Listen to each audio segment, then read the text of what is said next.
Hello, this is the Net Hero podcast. I'm Sumit Bose, and this podcast is all about business and doing better for the planet. It's not an eco podcast, we're not green warriors. We believe that business is good and business will make the difference, but it's about holding businesses to account. So if you're interested in what we're doing to try and make things better, to stop our polluting of the planet, to stop our global warming, to stop us driving around in cars that are polluting the air that we breathe, this is the podcast for you.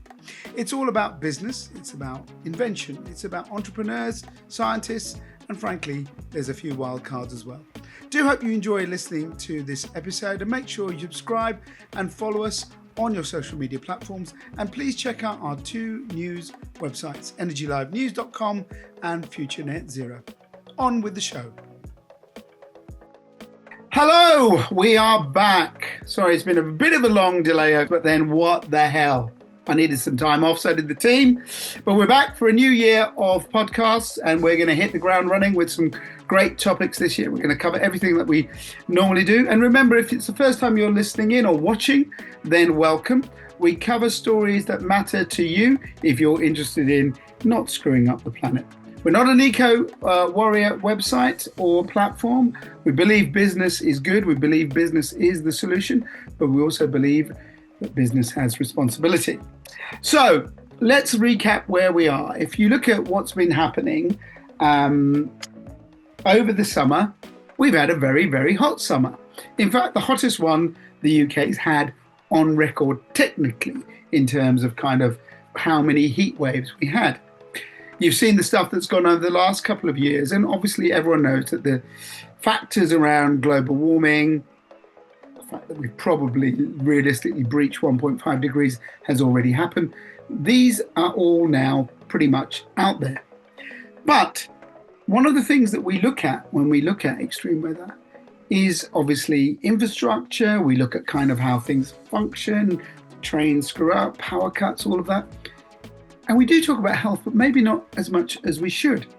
So what are the risks for businesses as we get more extremes of temperature, whether that be heat or cold? Well, an organisation has been looking into that. It's an organisation called International SOS. And I'm delighted to say that Kate O'Reilly, who is a sort of medical genius, that's the way that I'd like to call you, Kate, because if you've actually done putting people to sleep with anaesthetics, that's a genius level. You work for this organisation. Thank you for joining me on this podcast. Thank you. What is International SOS? Because it kind of makes me think of International Rescue and Thunderbirds. I think you've summed us up.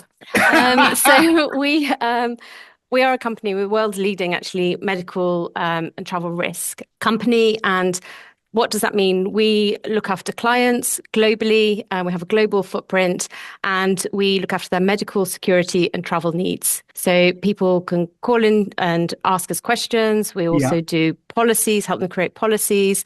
And then, in crises, we're also there to assist them. Can you help people actually get out of, say there's a flood or something? Do you do that sort of level of it, or is it kind of advisory? Both. Wow. So we have crisis teams that will go into a situation and assist people during the crisis. So we've had a busy year. Wow, this is superhero stuff. This is amazing. Yeah. But now, I said at the beginning, you are sort of medically trained, yeah? Yes. What's your role? So I am medical director for the medical information analysis team, and our team looks at medical information. So we look at disease outbreaks, we look at disease risks, and then it's our job to inform our clients about what is going on. And as you can imagine, with many crises around the world, initially they're security led, but then there's always the medical piece that often follows with a lot. So, flooding initially can be quite security based and logistic based, but then the sequelae of that is kind of the disease outbreaks and those kind of things. So my team will then provide all that information. And then we have also a team who will go in and, like you say, do on the ground support as well if needed. I don't know, maybe some of the people listening to this podcast and watching it, business people, are your clients, but who are your clients? Is it private companies? Is it governments? How does it work? So it's a mixture. We have a wide variety of we have private clients, we have tech sector clients, we have NGOs, scholastic clients, governments. So a very broad range of clients. Obviously, with different nuanced needs, Yeah. but we supply our information and resources for all. So let's look at this. You've done a survey looking at health impacts. It's a global survey, correct? Yes, yeah, there was over 200 respondees in I think 40 countries. So we got responses from over 40 countries. So let's look at this. I mean, we can all see it now, right? We can see things are changing. Now, there is also, let's put the caveat because, climate is a very long thing. So it's not like, oh, one summer makes a climate change, but there is a gradual progression that people are seeing. What do you see, before we talk about kind of what this report has found, in terms of extreme events, what do you guys class an extreme event? Because that would be interesting. So it depends because I think there's two sides to that. So with heat, which obviously over the summer Yeah, and especially with the UK and Europe, I yeah, would say for the last 2 years we've seen an increase in extreme events. Now our team we could be reporting on weather daily. of And course. and Yeah, actually, and so we have kind of looked at factors. So sustained, a day an increase of 24 hours. yeah, Actually, we don't classify as extreme within our team just because actually the news will tell you that information, if it's hot. So sustained, so 2 to 3 days for this is just heat now I'm talking about, and an impact. So having an impact on people's day-to-day activities. right. So weather's a tricky one because you talk to people about extreme temperatures in, say, Southern Europe, and you talk Yeah, to people about extreme temperatures in the UK.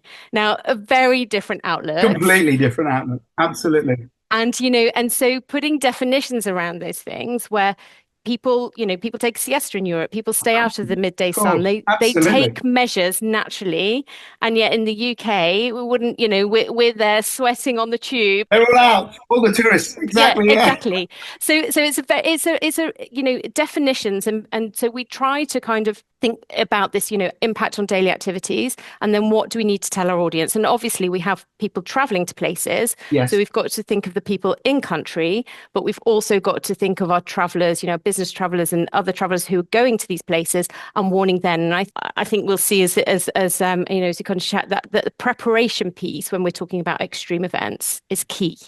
And the more we Yeah, can prepare I get people, it. the Yeah. better. I mean, look, my wife's her family's from Italy, and in the southern Italy, the last few some they're just used to it, right? And it's Yeah. 37, 38. Sometimes it's been very hot, 40, 42, and that is extreme for them. But Yes, exactly. 35 is not extreme. No. 32 is not extreme. Whereas in London, that is extreme, right? Yeah. Then you go the other way and you go, well, if you're living in Vladivostok, well, minus 15, you can live with it. So what I'm trying to get to is extreme for one, way of life in the Middle East is 50 degrees. Mm. Yeah. People are Yeah. used to it. So how do you define whether we're getting more extreme? Because do you look at it in terms of, oh, actually, what we'd expect that weather band is now shifted in terms of latitude? Or do you go, actually, it's just the frequency of these peaks and troughs, cold snaps, warm snaps? Or are you looking really, when you put this together and you talk about, we'll discuss it in a second, extreme events, are you basing them on what a institution like the Met Office or someone would class as an extreme event? I'm trying to get, So you know what yeah, I mean? and I think this is a really interesting question, and I think it's one that we have seen evolve quite a lot. Yeah, So I would say that kind of early warning systems, but also how people or how governments and agencies are reporting on heat specifically has really changed in the last 2 years. So what we kind of look at is the reporting system for that country. Now, it's changed hugely in Europe. Now, they are labeling severe temperatures that previously, like you say, they would have said, oh, it's normal for this time of year. And so it's been really helpful for us to see this shift because I think I can't think of one that isn't, but most of the reporting from countries now, government reporting is, green, amber, red. And if we know yeah, it's going to be sustained in a red zone, now it is different. It's hard to put temperatures on that for each yeah, country. But if we know, and they're trying to be more predictive with their forecasting, that it's going to go into the red, say Italy's going to have a sustained period of, red heat alerts for 3 to 5 days, that's a reporting. The trends that we've seen is that we are reporting more frequently. So more Ah, countries are hitting those kind of red zones, as you would perhaps, got you. call it in their specific particular reporting system. And Yeah, this is making us kind of also follow those guidelines. Super helpful for the team, for, we work in a team, yeah, and also to not try and go outside what that country has as, its expectations, but also understood. inform. So it is a tricky one, and it's definitely evolving. But I Yeah. think there's many more visuals, more maps, and more color coding in lots of things these days, which we are using quite a lot. I mean, I suppose one of the things that people think, you could think of extreme weather, and I think maybe because we are where we are, we think of extreme heat, probably, Yeah, right? But, the beast from the east, God, that was flipping freezing, yeah, right? Storms that we're coming into storm season now. You can get massive storms in parts of the world like America, that's, the hurricane season. You can have more extreme. So, how do you see what extreme is? Because we could just get obsessed with heat, global warming, all the words seem to heat, but there's a lot of cooling extremes happening as well, isn't there? So are you covering both of those? You're covering like whether it's more storms or whether it's more snow or whether it's more heat. I would say cold events have decreased slightly, kind of when you look at how, so I'd say they're still there, but in terms of reporting, we're kind of not seeing the shifts and the increase in terms of flooding, hurricanes, wildfires, all of that. Our reporting kind of year on year for the last 2 years has definitely, we've seen an increase in all of those. And it's because we as a team, I think, have become better at forecasting. So we kind of, hurricane season is coming now. Last year, it was the earliest season we'd had for a long time. So, Right. we were all expecting hurricane season, but to have started as early as it did, kind of in July, was quite interesting. But it's that kind of looking to see when we're expecting it, but then, kind of out of the ordinary almost. You get kind of the flooding in Dubai and Valencia last year, Yes, completely absolutely. unpredicted. So we've Yeah. got that kind of seasonal patterns that are not quite behaving as they used to, but within, on either side, maybe more frequent hurricanes, but actually it's hurricane season. And then we've got the kind of the unprecedented or the unexpected coming in on top of that. Could I summarize it by saying then what you consider extreme events is something happening unusual, but more often, right? Rather than how big that unusual event is. So, it goes up 3 degrees or 5 degrees, or the storm is 10 foot bigger.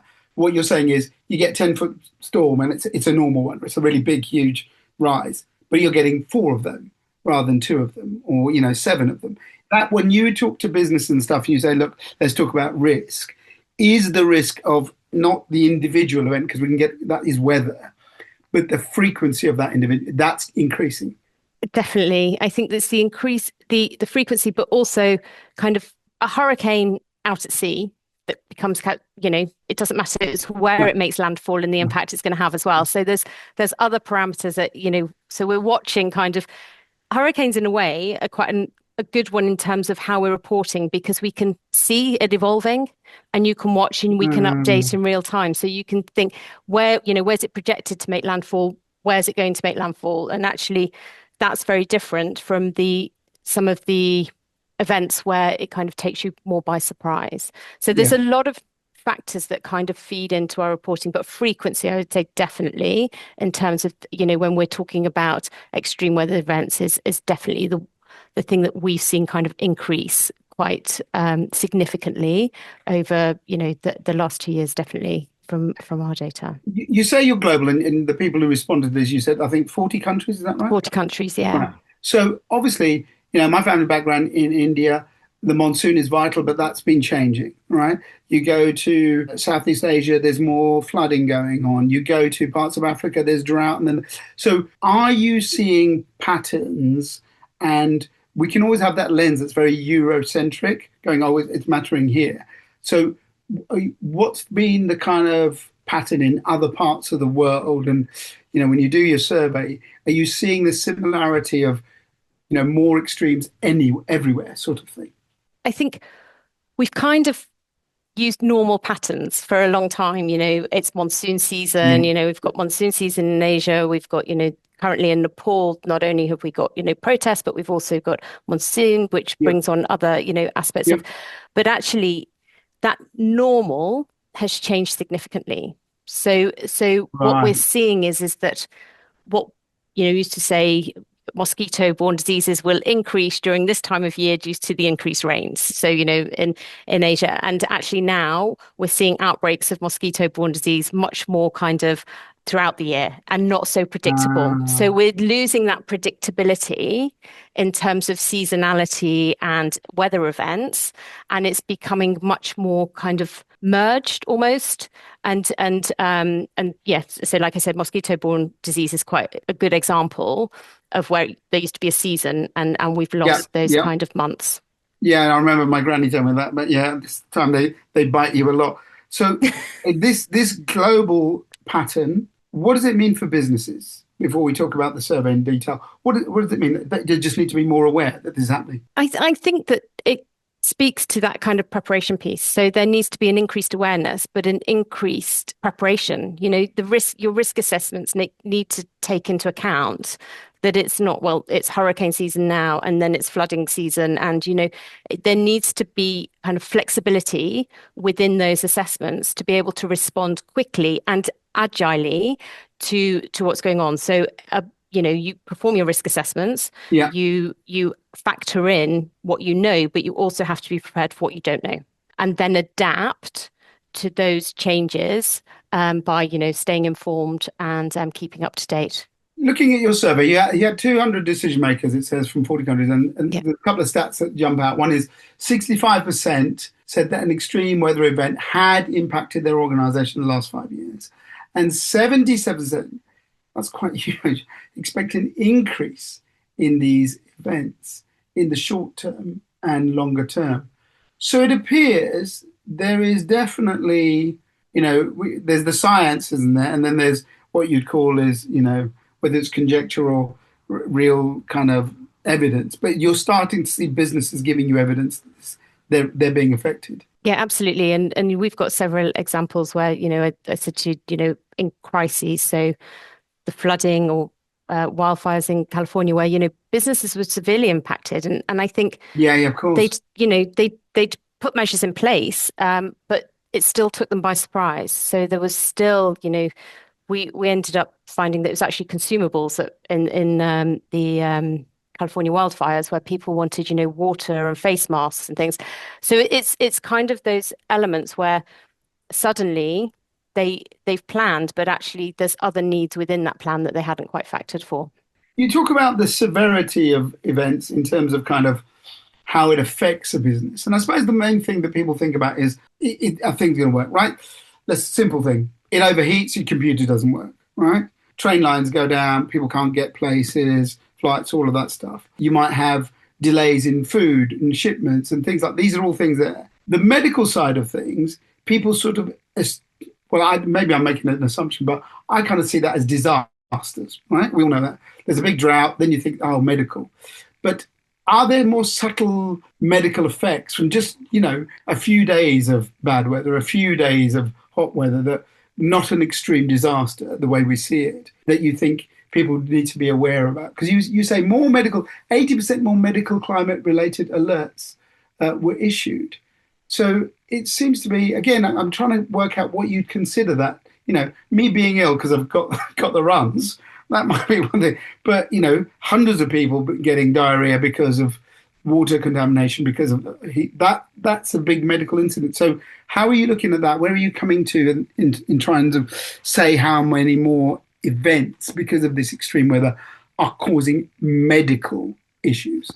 Yeah, so I think like you say, initially when you kind of whether it's a severe weather event or a disaster and the Yeah, lines are blurred, initially it's a lot of infrastructure, yeah, injuries, all of those of kind of course. things. So Yeah, that's the initial, and I think this is where I find it very interesting, that kind of almost the cascading risks, because you get the knock-on effect. So often the medical conditions and issues, okay, in a heat alert, you can say people who suffered heat stroke suffered immediately, and that was an immediate impact. It yeah, wasn't a long-term absolutely. impact. Absolutely. But Absolutely. then following on from an event, and it doesn't have to be kind of like say a massive disaster, contaminated water supply. So then you get a rise in gastrointestinal diseases. So, Gotcha. the typhoids, the choleras. You get an increase in stagnant water. So mosquito breeding grounds increase. So you get a rise in mosquito-borne diseases. So dengue, chikungunya, all of those diseases then come in. Respiratory illnesses often increase as well. And Of course, yeah. another really interesting phenomenon is thunderstorm asthma, whereby, in a thunderstorm, you get an increase of attendance at hospital with asthma attacks. Why?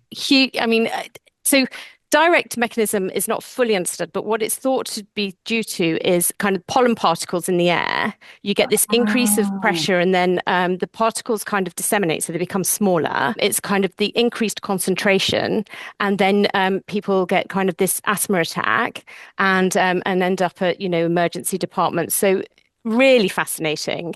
But as well as kind of things like thunderstorm asthma, other respiratory illnesses, when kind of, I know this is more in the disaster, but if people have been in shelters, over yeah, of COVID, course. Yeah, and get and that. then on top of that, people with pre-existing conditions, so cardiovascular disease in particular, so a rise in heart attacks and strokes. And the links aren't completely clear, but during kind of extreme weather events, people with underlying medical conditions such as diabetes and cardiovascular, the incidence of, increases as well. So really interesting. So I'd say, although it's not immediately apparent always, Yes. health kind of tends to kind of be part of that cascade, but maybe not the initial kind of trigger to that, unless it's injuries. Obviously, direct injuries are, but the other health effects kind of come after.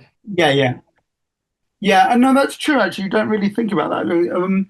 You've got in part of your report here, I can see you talk about the risks are being overlooked, and you say something quite interesting here. You say the mitigation strategies to sort of minimize this are not being looked at enough by businesses. So basically, a third said they didn't have any kind of plans to deal with weather effects, and 57% said their organisation had not conducted a risk assessment of extreme weather. I'd be part of that, really. I wouldn't think I would do that. I mean, when we send our camera crews out, I don't think, okay, if it's a sunny day, I'll say, put on a bit of factor 50 and off you go. But is this because we've never really thought about it? I mean, I assume if I'm going to send somewhere to a hot country, they know it's going to be hot. So when you talk about those two figures, 36% don't have any sort of plans to prepare for extreme, and then 57% have not even conducted a risk assessment. Are you surprised? Yes and no. And I think it speaks to the fact that kind of weather is an everyday phenomenon, isn't it?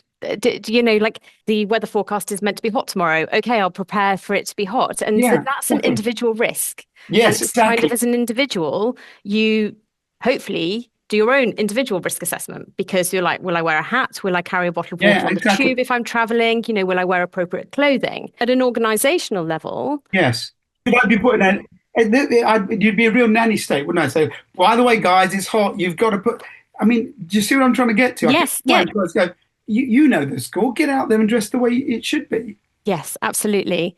And I think, but when we talk about an organizational level and increasing companies' resilience, then Yeah, it's really important to have these risk assessments in place. Because if you think of productivity and, number of work days lost to things like, heat, or even simple measures, like actually, is it too hot to travel on an underground? yeah, Should people be working from home during, that's not a decrease in productivity. That's thinking about it in advance, putting plans in place, and actually allowing your workforce to continue to work. So, am I surprised that we haven't thought about it? Because to your point, sometimes it is almost felt like it's an individual risk, and lots of these correct, things that we're telling correct. you are very, a common sense.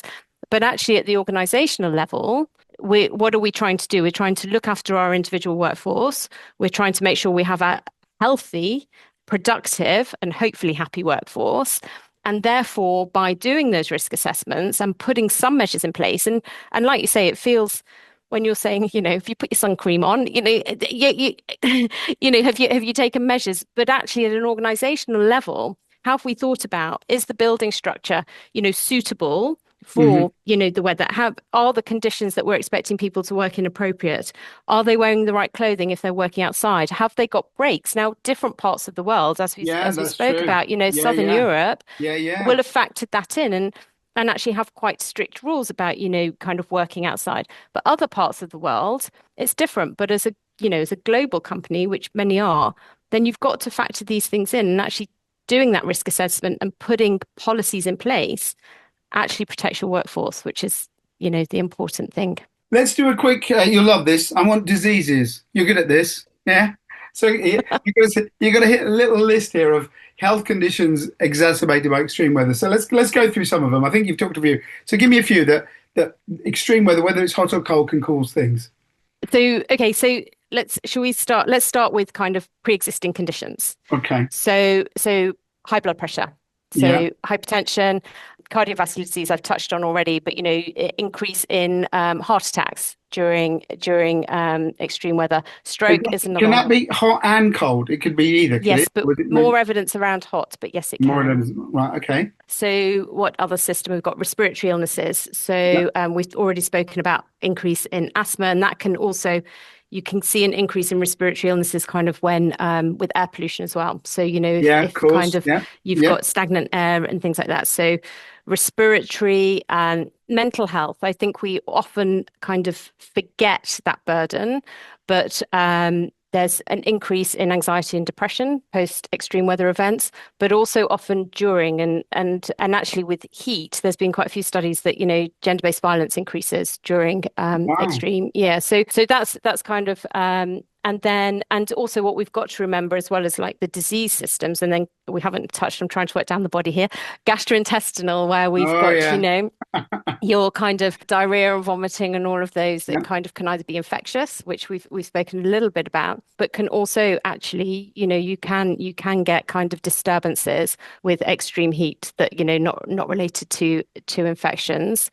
And so kind of every system in our body can have a knock-on effect. And, we've spoken about the vulnerable, which is those with pre-existing conditions. So that, the very old, the very young, and pregnant women all fall into that kind of category.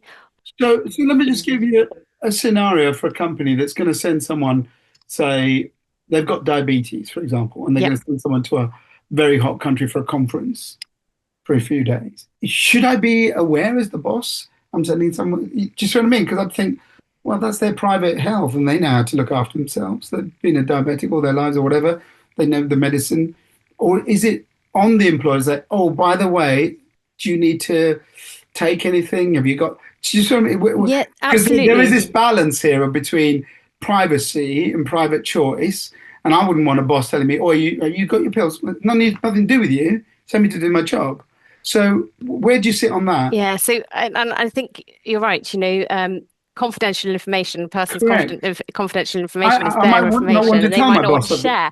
So Correct. this is where kind of policies come into place. So Right. having a policy so that and education within the workforce. So we do a lot of kind of posters and we won't say you as an individual, but we will say at risk category. So someone with diabetes is at risk. Now, if you're looking at a poster, even if it's in your coffee room or you've Yeah, yeah. attended a session, then you still have some individual autonomy. So but you've been informed, and there will be people who've declared their illnesses who do want more support.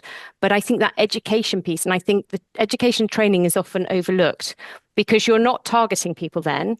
It's everybody and you're informing. And when people are informed, then they can make the best decision for them.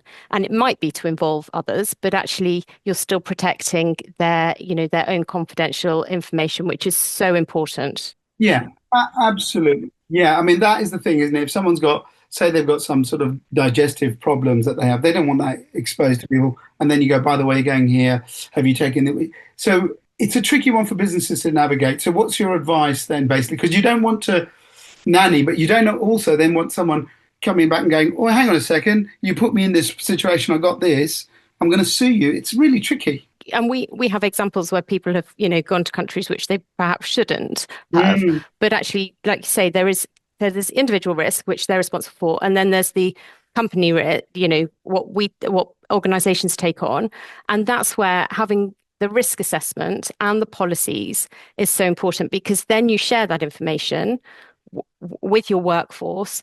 But I think also allowing them then to understand it, part of my job is training. So I'm very keen on kind of getting the message out there. But you don't know what you don't know. So, Yeah. and also we encourage people, especially, going to what we call high risk or extreme risk destinations, to always have travel, to do a travel health consult, but also to call in Yeah. and get, that travel risk. And that's where it's highlighted, the extra risks that may be for those vulnerable individuals without calling out their own, specific medical needs.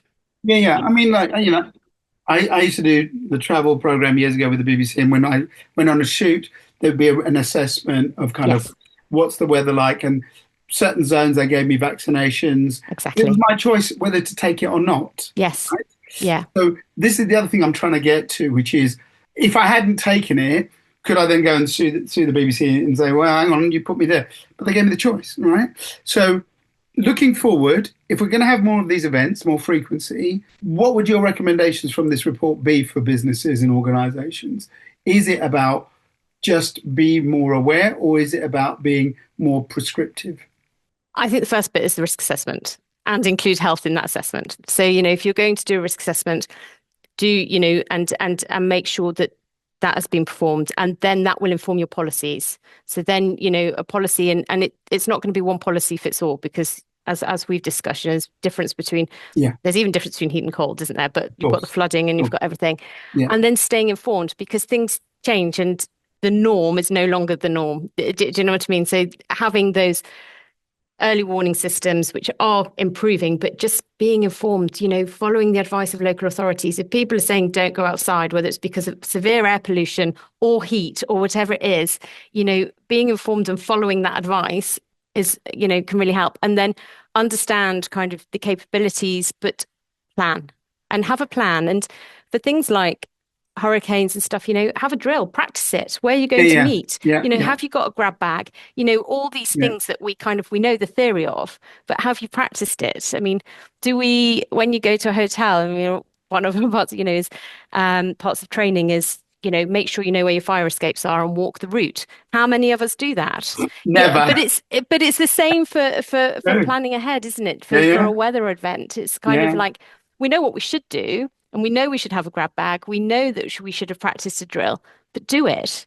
And then training, and just even increasing awareness around, what to do when it's hot, not like you say, you don't want to start telling people saying carry water is not necessarily preaching, but it's a very tricky line, but I think people choose to, take in, but I think Yeah. we do have a duty to tell people how to kind of, prevent kind of health events, and that is through awareness training and other bits of training.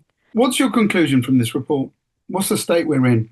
I think as World Health Organization, I think it was in 2023 actually, they said climate and extreme weather events were now a public health emergency, and that's not Mhm. changed. They are increasing in frequency, and I think we have to be more aware and more prepared. And that goes on an individual basis, but also at an organizational level. So I think there's two bits to it. But I think, awareness, preparation, and implementation are all really important. And this is probably likely to continue. Yeah, Yeah, get more I common. think so. Yeah, Yeah. absolutely. Brilliant. Listen, Kate, thank you so much. Brilliant. You've made it make sense to an idiot like me. That's always the first rule of the nethero podcast. Thank you very much. People can read it. It's a fairly easy report to get. Where do they go to have a look at this? Internationalsos.com, and then they can find it on our website. International SOS, not International Rescue. There's no Thunderbird 3, but hey, we still go for it. It's a good one. Thank you so much for your time today. Really appreciate it. Thank you. Audience, hope you've enjoyed this podcast. Let us know what you think. Have you had any thoughts about preparing your workforce for more extreme events as we get them? My thanks to Zoe for production this week. We'll be back with the next Hero podcast next time. Remember to subscribe, make sure you share, and tell everyone about it. It's the best podcast out there. See you later. You've just heard the Net Hero podcast from FutureNetZero.com. Join us as we help you find ways to cut your carbon footprint as we head towards net zero. Subscribe and follow us on social media. futurenetzero.com. Better business, better planet.